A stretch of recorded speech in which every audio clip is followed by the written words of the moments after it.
I want us to remember what happened that day and be horrified by ourselves.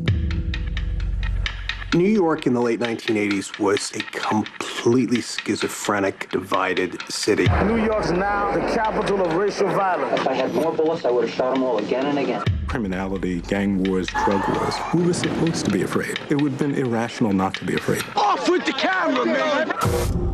Last night, a woman jogger was found unconscious and partially clothed in Central Park. She was beaten and sexually assaulted. A woman jogging in Central Park. Central Park was holy. It was the crime of the century.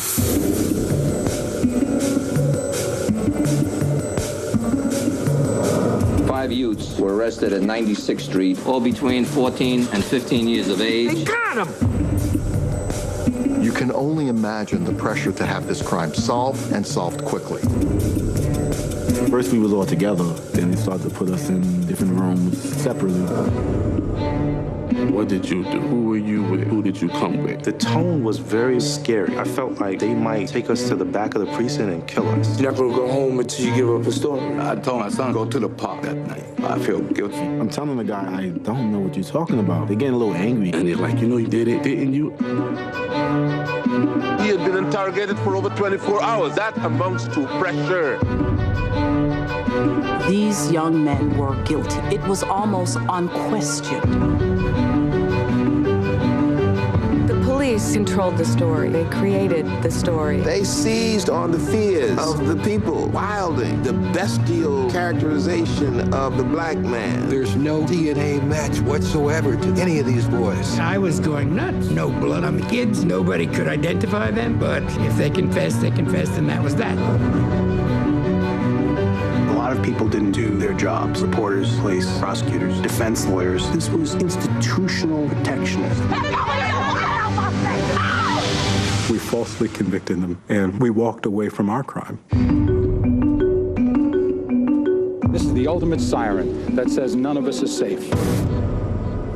Raymond, you were 14 years old, and so was Kevin. Yes, that's correct. The police, where were your parents? Were they in the room? Did you have a lawyer? No, I didn't have a lawyer at that time, and my grandmother was present, but, you know, one of the police tactics that were used against us was they would pull out the room, and, you know, and they would talk to her in the hallway, and as they talked to her in the hallway is when they started to really get aggressive towards me and use, you know, some of those tactics that we talked about in the film. Yeah. And what happened once you got out?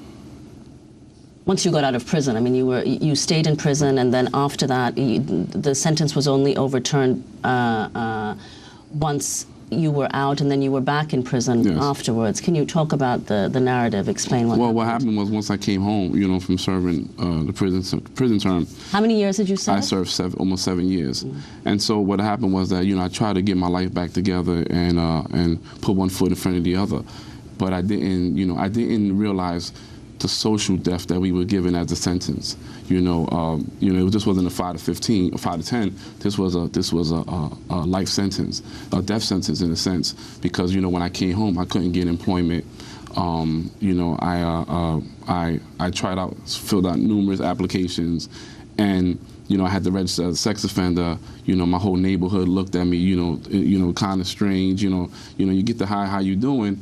But, you know, you always had that bullseye in the back, you know, that says, you know, some way, somehow, I'm Raymond Santana from the Central Park jogger case. You know, my family shunned away from me, so I thought I was all alone. I had, you know, there was no way I could turn. There was no transitional programs for me to come back into society into, and be productive. And so I crashed, and I didn't know what to do, and I turned back to crime, and I started selling, you know, drugs. And I got charged, and I got arrested, and I was charged with criminal possession with the intent to distribute. Now, you wouldn't have been in jail that long, except that you had this case before. That's correct. This case that you ultimately were wrongly imprisoned for.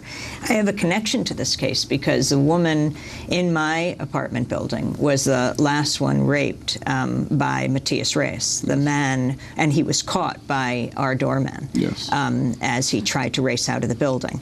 This is the man who would later testify that he did the rape, and of course the DNA matched and everything.